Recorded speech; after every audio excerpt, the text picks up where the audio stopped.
As interesting as it would have been if I had filmed more of the festival that I just went to, but I needed to stay present. Having a yummy breakfast. So grateful. Eggs, salsa, tortilla. Yeah, I went to this festival called Medicine for the People. I was really overwhelmed. In general, I was really overcome by the amount of joy that I felt, or like contentment, or like confidence. I think that is actually evidence to the work that I have been doing over the past several years. I've been working on how to be in connection with other people because I have had incredible social anxiety throughout my life.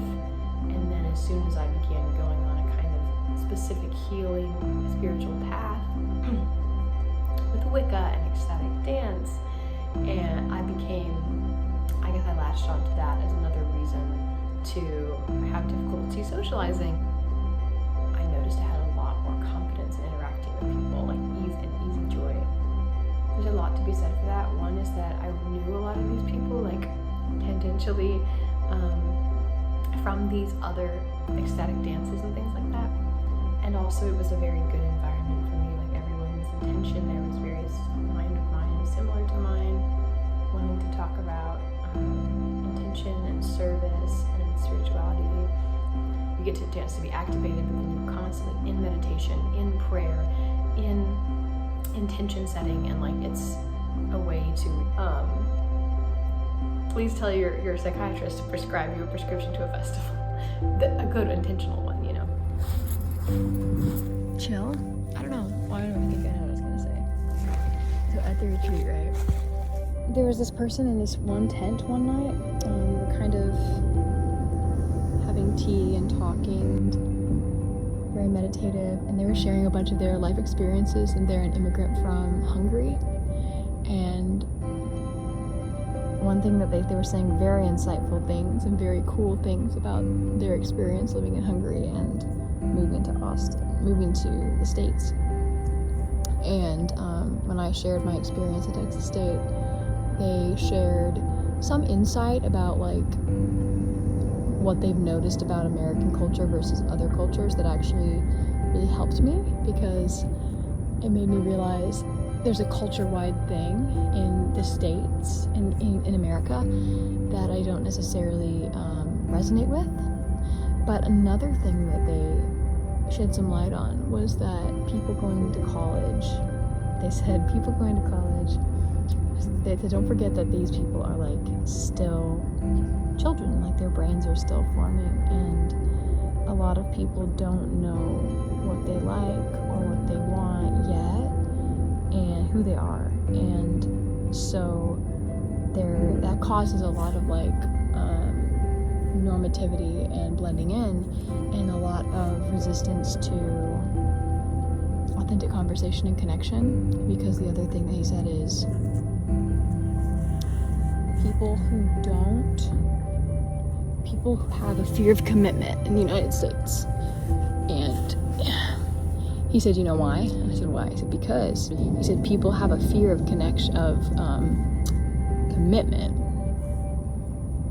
or authenticity and connection, because they don't know who they are, and because America is a nation of distraction and work. People are either working or they're distracting themselves from their work, so they don't know how to hang out, because to be present with someone would be to be present with their own lack of being in touch with themselves. And they also said they have a fear of commitment, because if you don't know who you are or what you want, then if someone tries to make a commitment with you, or some kind of commitment to you, you don't like it, and you can't commit back, because how can you commit to someone if you don't know if they like the same things as you, if you two have anything in common, if you don't even know what you want, you know? And when you do know what you want and what you like and what you're about and what you want out of connection, commitment seems really exciting because you think, well, if someone wants the same things as me, then we can have a really great time, you know? But if someone doesn't know what they want, or they're so used to like people pleasing and stuff, connection can be scary because they think, well, I don't know what I want, and so I just have to do what they want, and I won't like that very much.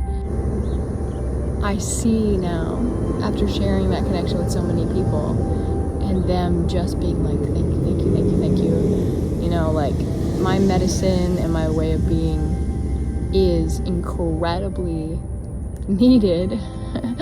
I just feel so happy and so blessed to have, one, received other people's medicine, whether it's a massage or conversation or tea or singing bowls or whatever, or yoga, but also to have my medicine used and to be useful.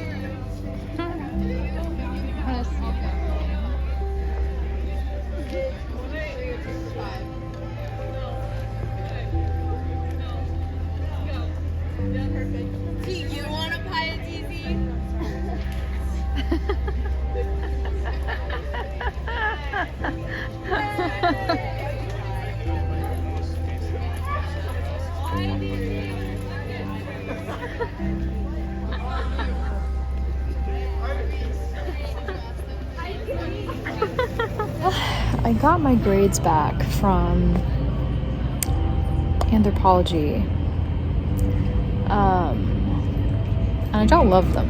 I have 72 out of 100 for the first unit, which I did study for really hard. I don't know if I studied smart. So yeah, things about me, I'm feeling a lot more personally settled now, just because I have my living situation down. I have kind of my community that I want to hit, you know, the ecstatic dances and stuff that I'm traveling to Austin for. I'm just doing it. My finances are okay. I'm feeling calm. The weather's cooling down. Got my routine a little bit. But yeah, I got like a B grade in my literature exam and like the very, very, very top of a C grade in my anthropology. And then I got I think I got like an A in my jazz class, which is cool. And then my hip hop has not had any examinations yet. No, it has, and I think I'm a B. So it's not like excellent.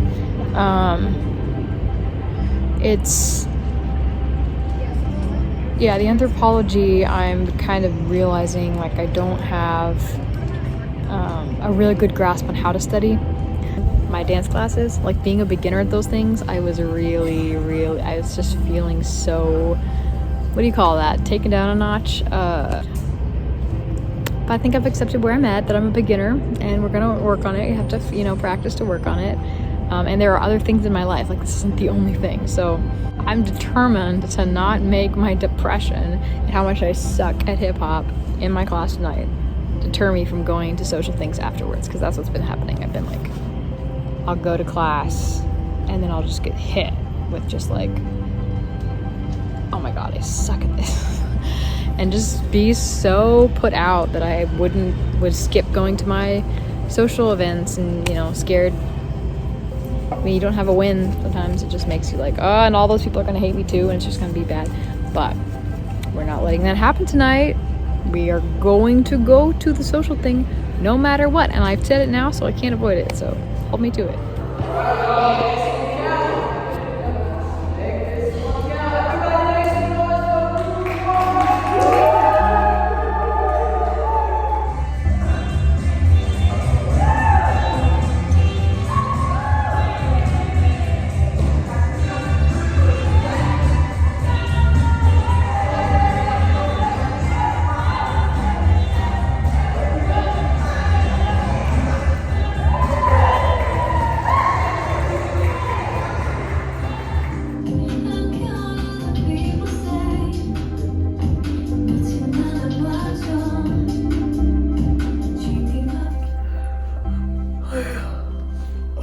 just don't have my resources with me, even still. And I just have all of these classes to like try to ace.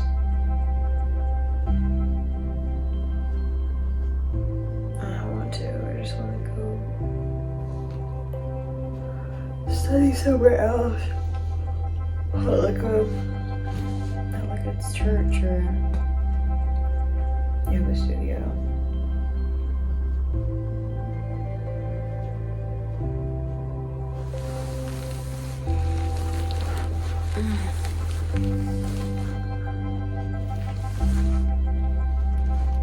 Today's gonna be hard.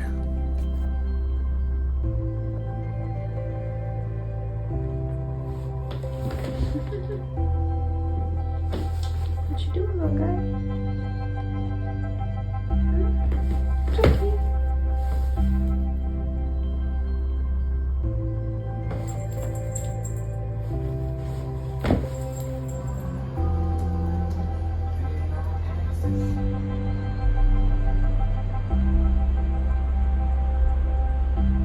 So tonight, I really want to go to some of the metaphysical shops in town and Daughter of the Wild. Once again, I don't want to let discouragement off of however I do or don't do on my dance assessment tonight stop me from exploring and doing social stuff, isolating. So tonight, I'm gonna go to metaphysical stores, no matter what. And I have one day of school left, and then it's the weekend, and I'm gonna go to work, and I don't have to worry about all this. School's hard, man.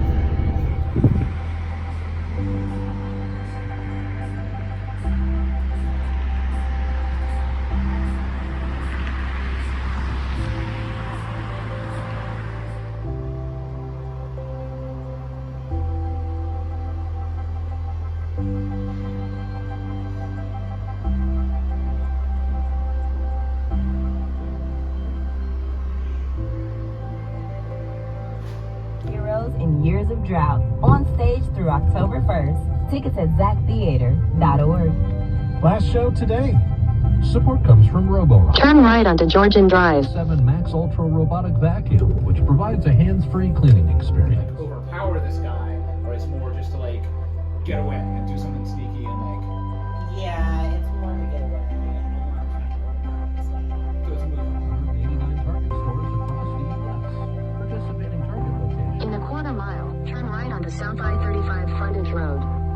Support comes from the Skate Festival with artists, vendors, fans, food, and